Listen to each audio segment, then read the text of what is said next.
Excellent. Well, good morning, everyone, and welcome to the ERC webinar brought to you by Sensiba Sanfilippo. I have a couple quick housekeeping tips before we dive in. First and foremost, I wanted to let you know that this session will be recorded, and you will receive a copy of this recording along with the email addresses of our speakers today to the email address you registered. We'll also be sending out the slide deck and the links to other resources mentioned throughout the event. And you'll receive the recording by Friday of this week. If you have any questions for the presenters, please do ask them in the Q&A box that is available to you. We will be responding to your questions, and we may bring them into the main presentation if it's relevant for the entire group. Our session today will be hosted by Cole Marr and Ariane Woods.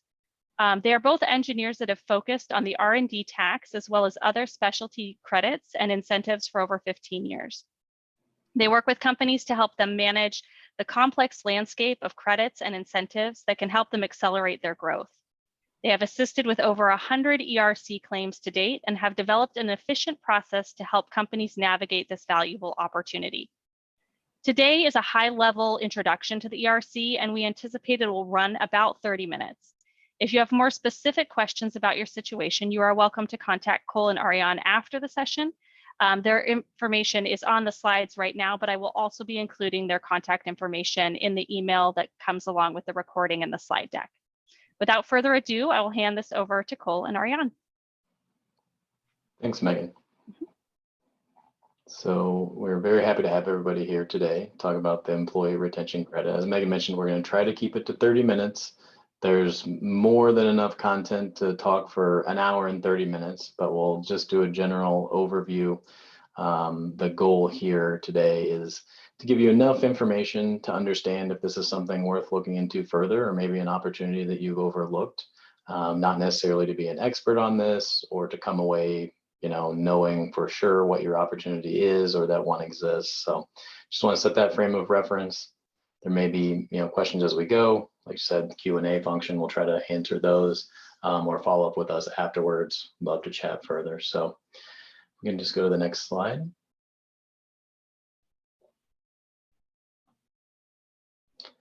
Real quickly, key takeaways. I want to run over a quick timeline just because there's been a lot of changes to the ERC in the last, year and a half, 2 years. And that's a big reason why there's still opportunity out there, right? People might have looked at this previously and they didn't qualify, but there's been several changes over the last 18 months or 2 years that, potentially have put it back on the table for people. So then we'll help you understand, what is the opportunity? Who is it for? How much can it amount to? And then what do you actually need to do to receive a refund to get this money that you might qualify for? So next slide, please. So on the timeline, this credit was conceived of and legislated in March of 2020. And then as you see in front of you, there were changes all the way up and until at least September 15th of 2022. So this is really the legislative timeline. There's many more stops along the way in this process, which has amounted to guidance from the IRS on how they're going to treat this credit. Frequently asked questions that the IRS issues that help guide us in understanding the legislation and the way that the IRS is going to view this credit and the claims for this credit. The things to point out on this timeline are that the opportunity is broken up over several time periods. So originally it was an opportunity for 2020, and then on December 28th of 2020, it was expanded to be an opportunity for Q1, Q2 of 2021, and some changes were made to the eligibility requirements then. And then in March of 2021, it was expanded to Q3 and Q4 of 2021. A few other changes added in at that point as well. And then the fourth milestone here is the September 2022 Infrastructure Investment and Jobs Act, which actually repealed, somewhat retroactively, the Q4 opportunity for most businesses, unless you qualify as a recovery startup business, which we'll cover in a couple of slides here. So on the next slide, we will get into what the opportunity is. And one reason this opportunity is so powerful for companies that do qualify is that it's a refundable payroll tax credit. So if you qualify, you quantify the amounts, the amount of credit that you generate will come back to you from the IRS, even if you don't have payroll tax to offset, right? You might generate 50,000, 100,000, several $100,000 worth of credit. You don't pay that much in payroll tax every single quarter, or at least you don't pay as much as you'll generate with this credit, as you'll see when we get into it. So instead of carrying it forward and using it as you go for several periods in the future, you're able to just get all of any credit amount that you might generate back as a refundable credit to you. So the way that it's claimed at this point, you know, these are all retroactive, these are all prior periods, all the 941s, which is the mechanism that this credit is claimed on, the quarterly payroll tax filing. You need to file amended 941s or file 941Xs to make the claim for a refund. And then to the extent that affected any time periods that you've already filed an income tax return, you would also most likely need to file amended income tax returns reflecting some of the dynamics of that credit that you're generating on the income tax side. And we'll get into that just a little bit here at the end as well. So jumping into the details of the overall opportunity on the next slide. So as I mentioned, this is broken up into some different time periods. So when it was legislated, it existed in 2020 as one opportunity. And then you'll see on the next series of slides, we'll show you then what the opportunity looks like in 2021. So in 2020, this credit existed as a 50% credit on up to 10,000 in qualified wages per employee. And that was the maximum opportunity per employee in all of 2020. There's several ways to qualify, we'll get into, but that was the maximum in the entire calendar year that you might qualify for per employee. So then we move forward to 2021, the opportunity was increased, right? We're going to be able to generate a larger credit per employee. So a 70% credit on up to 10,000 in eligible wages per qualifying quarter, right? So then you're taking the opportunity, and we now know it's 3 quarters of eligibility, right? Potentially Q1, Q2, and Q3 of 2021, in which you could get up to $7,000 of refundable tax credit per employee. So on the next slide, we'll talk a little bit about how you might be eligible, right? Because at some point, doesn't matter how great the credit is if you don't qualify. So how do you qualify? There are 2 ways that you could qualify for this credit and be eligible for it. The first is to make a claim that you were fully or partially suspended by a government order. So maybe you were non-essential for some period of time. Maybe you're in the hospitality industry and your business was clearly limited by capacity restrictions, et cetera. You know, those are the clear examples of what might qualify under the full or partial suspension test. There's another way to qualify, and the 2 are completely unrelated. It's an or with an underline, not an and. So you can make a claim that you're fully or partially impacted by government suspension, or you can demonstrate that your business has experienced a significant decline in gross receipts. So the significant decline in gross receipts in 2020 is a 50% decline compared to the same quarter in 2019. So as you'll see on the 2021 portion, that was one of the changes that were made. And that's one of the changes that has really opened this up to more companies and more people qualifying for the credit is the threshold of the gross receipts decline was changed pretty substantially. So in quarters in 2021, you have to experience a 20% decline compared to the same quarter in 2019 in order to qualify, which, you know, nobody likes to look back and remember that decline, no matter how big or how small it was.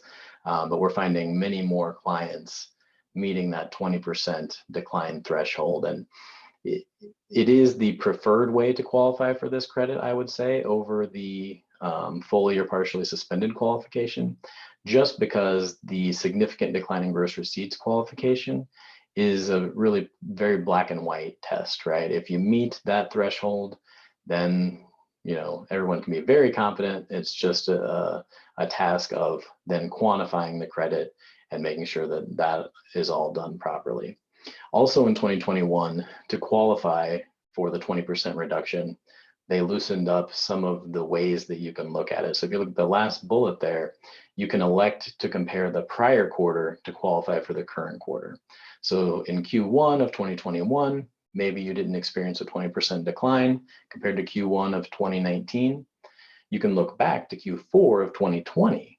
And if you experienced a 20% decline in Q4 of 2020 compared to Q4 of 2019, that can qualify you for Q1 of 2021. Sometimes need to almost draw a diagram to map all that stuff out. That's why we're happy to take a look at your gross receipts and do all the if-thens for you. But there's some extra wiggle room, I would say, that the IRS added in there, or the legislators added in there to allow companies to qualify for this credit. So on the next slide, we'll talk about how we generate this credit, right? And what is eligible. So in 2020, again, we're seeing a trend here, right? In 2020, a little less lucrative, a little harder for companies to qualify. So in 2020, the threshold where this credit really became more worthwhile versus being much more onerous was 100 full-time employees in 2019. When you're looking at the 2020 credit, if you had more than 100 full-time employees in 2019, then you can only generate a credit for time that an employee was paid, but were not providing services for the company. If you're under 100 full-time employees in 2019, all we have to worry about is the qualification, and any time that was paid to the employee during the period of qualification can generate the employee retention credit. So then we move forward to 2021, the same analysis applies to qualifying periods in 2021, but that threshold for what can generate the credit, meaning time paid but unworked, or all time of the employee, or any time of the employee, was moved up to 500 full-time employees. So another thing that's important to point out here is that this is a discrete count of full-time employees versus all of the employees. It's not an FTE calculation, as many people remember or may remember from the PPP application or forgiveness process. It's a discrete count of full-time employees on average per month in 2019. So that's this particular threshold that was loosened up in 2021. So on the next slide, we have, the recovery startup business. We mentioned this a little bit earlier on. So there is one category of business that can still generate an employee retention credit in the fourth quarter of 2021. Essentially, if your business began operations after February 15th of 2020, you qualify for the employee retention credit in quarter 3 and quarter 4 of 2021, regardless of your impacted status or your gross receipts, potentially your gross receipt reduction analysis. The credit is capped at a $50,000 credit per quarter, if that's the way that you're qualifying. But it is a nice opportunity, right? If you begin business operations, which I will point out can be different than incorporation date. So we've had clients that maybe incorporated in January and really did nothing to operate that business until later in the summer in 2020 or the fall. In those cases, you may be able to make the case that you didn't begin business operations until after that middle of February timeline, and might be able to qualify for this recovery startup business designation. So definitely something to look at if you fit into that category. So overall, in a little bit of a summary with this, what is the ERC process, right? The first is to determine, if you're an eligible employee, right? What am I looking at here? Is it worth looking into? Did I have a reduction in gross receipts that might qualify me for this? Am I in a business or an industry that can make a claim for partial or full shutdown or suspension by a government mandate? So once you do that, you can move on to determining paid qualified wages for the business. So we're going to get into a few of the caveats on the qualified wage side. But going along with that, once you get through the qualified wages, you can calculate the credit amount. And the important thing to remember, this is on an employee by employee basis. So the thresholds, once the company qualifies, all the calculations, the thresholds for maximum credit, the impact or the interaction with the PPP loans and the potential forgiveness of the PPP loans, et cetera, happens on an employee by employee basis.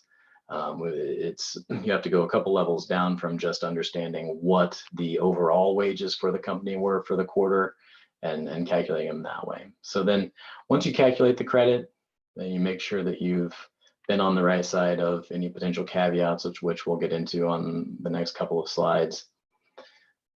Calculate the credit, and you have to actually claim the credit, as we mentioned, through the payroll tax system, and at this point requesting a refund via filing the applicable 941X forms. I don't know if this comes up later, but I'll add it now. The timeline to receive those refunds is a little bit extended. So over the last year or so, we've been seeing that it takes about 6 to 8 months to receive those refunds after the 941X is filed. We've been seeing that loosen up a bit as of late. So we might be willing to go on a limb and say you could receive it in 5 months after the 941X is filed. But it's a little bit of a wait, but those refunds are coming to people once they're processed, once the paper copy that is filed with the IRS is processed. So we titled this Fun Facts, right? There's a lot of ins and outs and do's and don't do's for this employee retention credit that are just kind of hard to categorize. So we put them on a slide and we'll go through them, and maybe they'll jog something in your particular situation that will help you navigate this. So generally, we talked about the thresholds, the 100 full-time employees, 500 full-time employees. It is important to remember that this credit is available for companies of all sizes. So you're not going to, be too big necessarily for this credit, especially if you've grown through 2020 and 2021. So the thresholds rely on a calculation of full-time employees from 2019. If you were 499 full-time employees in 2019, and now you're 5,000 employees in 2021, you still generate a lot of employee retention credit because, again, the qualification is concerned with how big you were, how many full-time employees you had in 2019. Second bullet is really talking about the gross receipts reduction. So there's no requirement with the employee retention credit to prove that the reduction, your gross receipts reduction, was caused by the pandemic. There's no, cause and effect requirement there. I mean, I think it's obviously you can infer in most cases, in many cases, that that's the reason there was a reduction in gross receipts. We don't actually have to, quote, prove that in this case.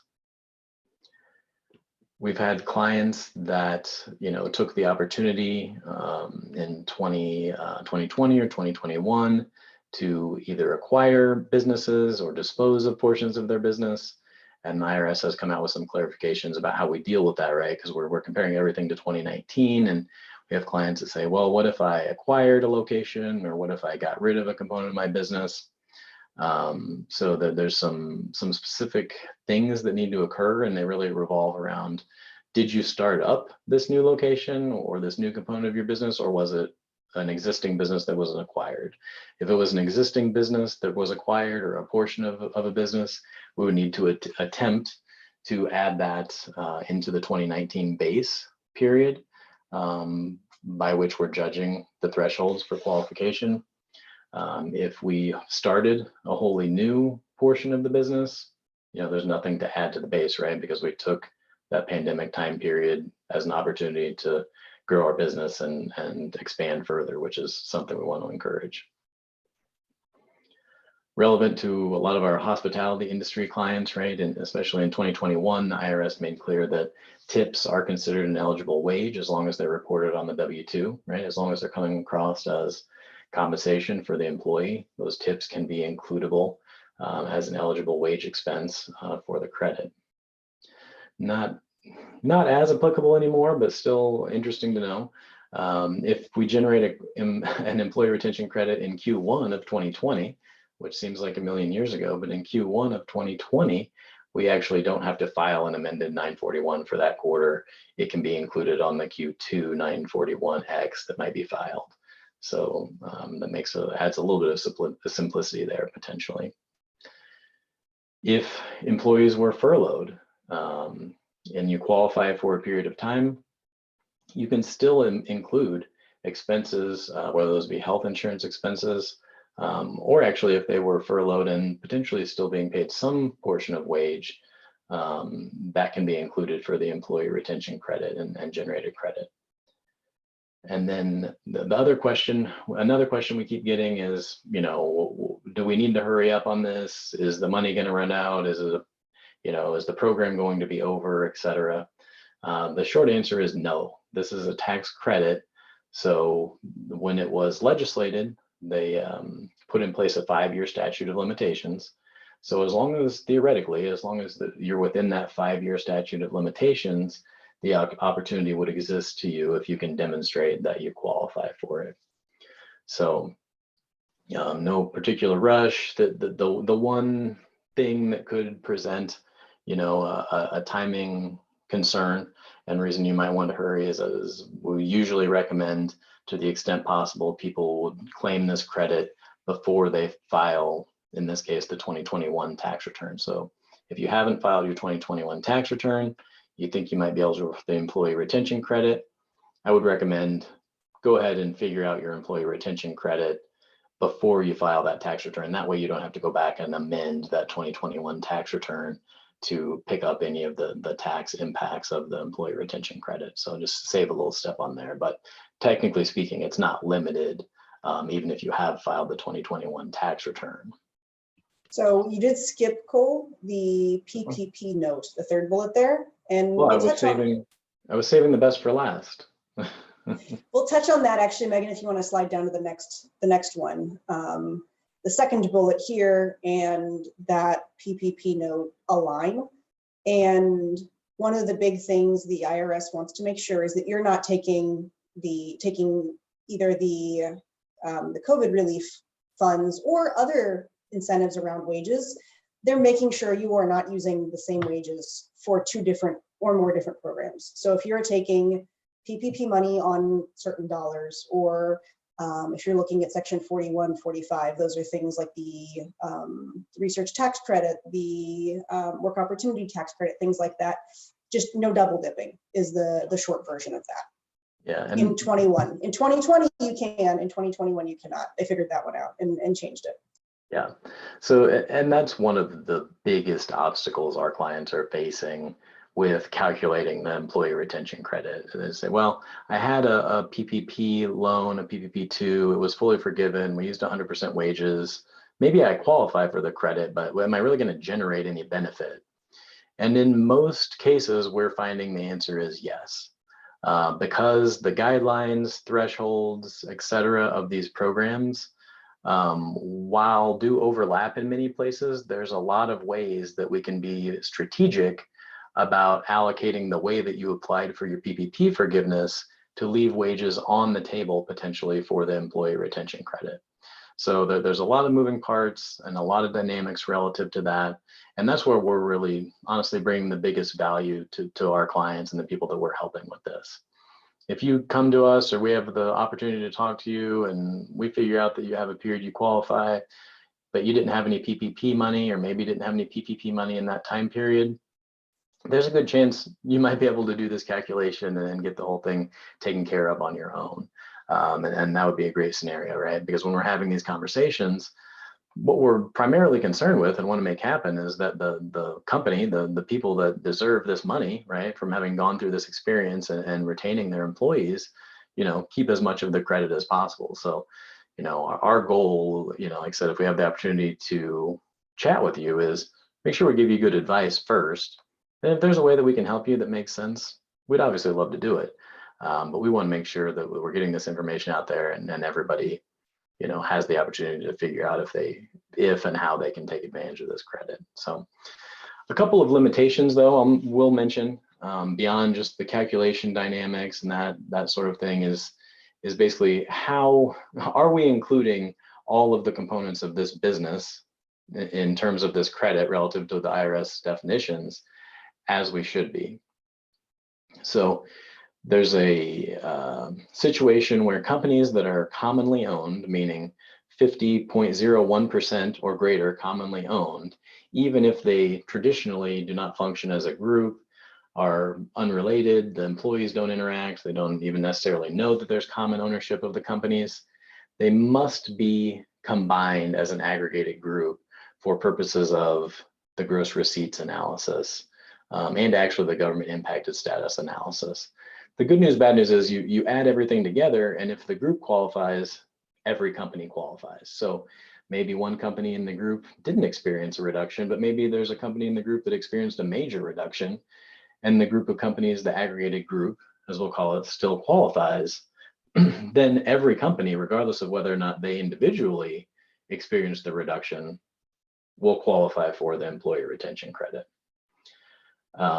There's also some regulations around owners, relatives of owners need to be excluded from the credit. There's an interaction with that 50% ownership threshold that makes it even a little more complicated than that. I won't bore everybody on that part of it. And then just finally, we have a note here that, this legislation, though it, was done in 3 or 4 different sections, I would say still left a lot to be desired, right? So many questions. The IRS has issued FAQs, they've issued guidance. I think at this point, they've indicated that they're not planning on issuing anymore. So what we have is what we're going to get. It's a pretty clear landscape, but there still are situations that are presenting themselves that, they just have to use our best judgment on and just try to make sure that we're following the intent of what this law was meant to be.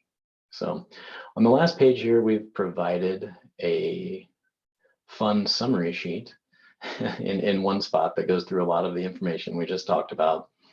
It lets you follow along at home and look through it as you like. But again, we did a fast and furious explanation here.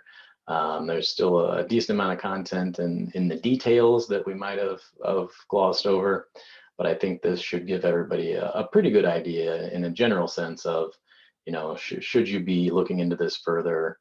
Obviously, feel free to look to us for some guidance, gather your gross receipts as they would be reported for tax return purposes. We'd be happy to look at those and map it out for you or have further conversations. No problem at all. Just want to make sure people are looking at this, looking at it the right way, and are figuring out a way to access, this really valuable credit. Did I miss too much, Ariane, or can we let people head out? Okay, getting the thumbs up from Ariane. So with that, just want to thank everybody for your time today. Again, don't want to say it too many times, but feel free to reach out. Don't be shy. Happy to answer questions, have conversations, and help you navigate this. Thanks.